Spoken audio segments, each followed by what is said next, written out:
반도체 걷어내고 보면 처참하다는 이야기예요. 매수 경기 관점만 보면요 굉장히 어려운 겁니다. 최근에 배달앱 사용률도 줄고 전체적인 결제액도 줄었습니다. 어디로 갔어요? GS25로 갔어요. CU로 갔어요. GS25의 김혜자 도시락 6개월 판매량 1000만 개입니다. 여러분들 다이소 의류 매출이 전년 대비 150% 이상 폭증했어요. 불황기 때문에 모든 산업에서 단 하나 존재하는 원칙이 있는 그게 뭐냐?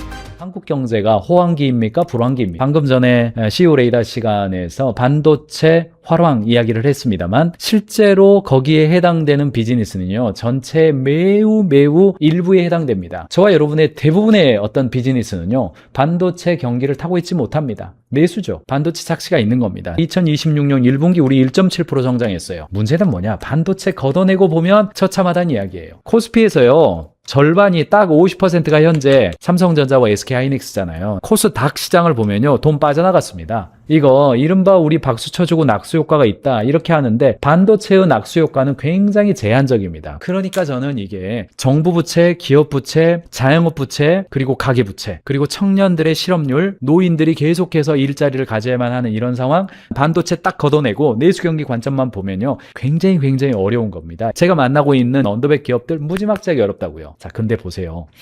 불황기의 소비는요 두 가지의 특징을 가지고 있습니다. 첫 번째가 소비 양극화예요. 중간지대가 완전히 붕괴하고 소비가 양극화돼요. 초저가를 산다고요. 그러다가 가끔 한번 럭셔리를 사버려요. 그래서 초저가 가성비 살아남고 초고가 가심비 살아남아요. 애매한 가격선 있죠. 평균 가격에 해당되는 곳, 여기는 먼저 퇴출을 당하게 되어 있습니다. 제 주변에서 다 지금 피부로 느끼고 있어요. 피부가 아니라 그냥 숫자로 보고 있어요. 통장이 찍혀요. 대신 초저가 있죠. 여러분들 다이소 의류 매출이 전년 대비 150% 이상 폭증했어요. 기능에 충실한 5,000원짜리 폴리스, 땀복 잘 팔리고 있습니다. 그리고 주말에 어디 가요? 엄청 돈 아꼈다가 5성급 호텔 뷔페, 파인다이닝 이쪽까지 가요. 극단적으로 아낀 다음에 나를 위한 소비를 해버리는 거예요. 이게 애매한 가격이 어려워지는 이유가 거기 있는 거예요.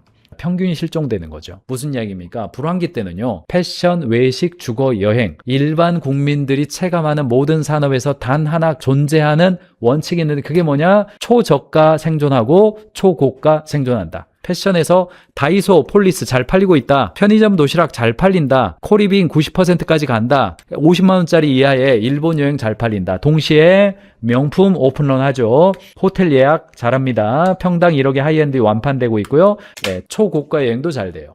실패할 확률이 있는 애매한 지출을 혐오 삼아 해버린다는 겁니다. 불황기 때는 애매한 지출 잘 안 해요. 그러니까 비즈니스 관점에서는 완전히 가격을 낮춰서 압도적인 가성비를 주든지 철저하게 검증된 브랜드 파워로 완벽한 심리적 만족을 주든지 둘 중에 하나로 가야 돼요. 이게 불황기가 가지고 있는 두 가지 특징 중에서 첫 번째입니다. 불황기의 특징 중에서 두 번째가 산업 간의 경계가 붕괴되는 기회를 맞이합니다. 이게 중소기업에서 기회로 작동해요. 최근에 배달앱이 줄었죠. 배달앱 사용률도 줄고 전체적인 결제액도 줄었습니다. 근데 어디로 갔어요? GS25로 갔어요. CU로 갔어요. 가성비 최고죠. 보면 배달앱에서 음식 거래액은 마이너스 11.4%입니다. 감소했어요. 그러는 동안에 GS25의 김혜자 도시락 매출 6개월 판매량 1000만 개입니다. 돈으로는 450억이에요. 이거 증가했어요.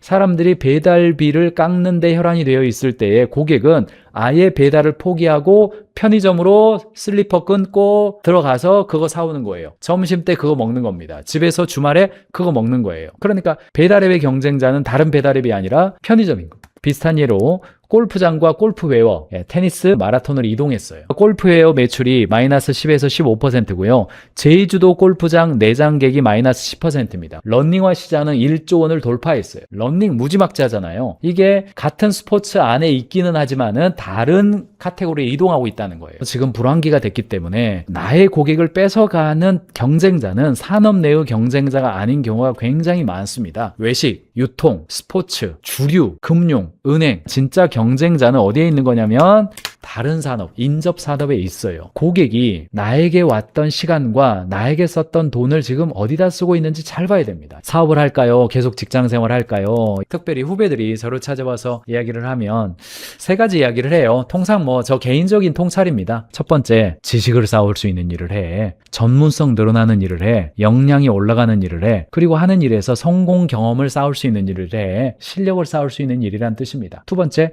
관계 자산을 쌓는 일을 해. 사람들을 얻을 수 있는 일을 해. 괜히 네가 그 일을 할수록 사람들을 잃어버리는 일 하지 말어. 뭐 무슨 영업한다고 그래가지고 찾아갔더니 다음에 전화하면 안 받고 그런 일들은 피하는 게 좋아. 저도 그런 이야기 합니다. 왜요? 사람이 언제 행복합니까? 뭔가의 성취를 이루어낼 때 행복합니다. 내가 뭔가 공헌하고 뭔가를 이루어냈을 때 행복해요. 그런데 두 번째 있어요. 좋은 관계 속에서 행복합니다. 사람은 내 주변에 있는 사람들과 좋은 관계에 있을 때 행복해요. 내가 정말 세상이 부러워할 만한 대성공을 이루었는데 나의 가까운 사람들과 멀어졌어. 신뢰하지 않아. 고개를 돌리면 누가 등 뒤에서 칼로 찔러버릴 것 같아. 그럼 그게 행복하겠습니까? 두 가지가 다 중요하단 말이죠. 그러니까 지식을 쌓고 실력을 쌓는 일은 중요하고, 두 번째 관계를 쌓을 수 있는 일 중요합니다. 그래서 내가 무슨 일을 한다 하더라도 그 일 자체가 다른 사람에게 도움을 주는 일이 돼야 돼. 방해를 주는 일이 되면 안 된다고요. 그리고 마지막으로 사회적 자본을 얻을 수 있는 일이 필요합니다. 우리에게는 명성과 독특함을 가져야 돼요. 당신 같은 사람 필요하네요. 이거예요.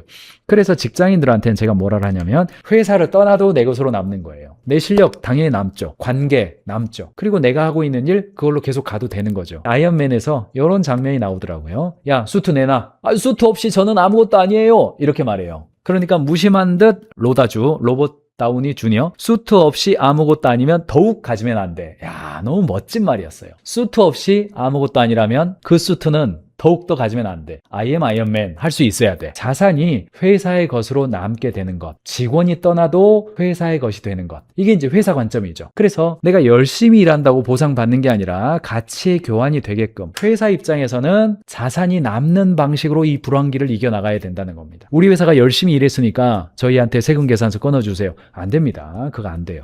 지금은 불황기입니다. 어려운 시기예요. 이 타이밍에 걸맞는 외부의 환경과 상황을 우리가 고려하면서 내부적인 역량 준비해야 된다는 거, 그거 굉장히 중요하게 체크하셔야 되고, 타이밍이 잘 맞는지 여부는요 아무도 모릅니다. 그거는 이게 뭐 환율 맞추는 것보다 더 어려워요. 그래서 결론은 뭐예요? 숏텀 매니지먼트. 오랫동안 준비해가지고 짜잔 그렇게 가지 마시고 조금 해보고 반응 보고 그 다음 반응 보고 반응 보면서 가는 것이 숏텀 매니지먼트의 시대예요. 일종의 애자일 방법이기도 해요. 구독, 좋아요, 알림 설정 부탁드립니다. 저희 동료들과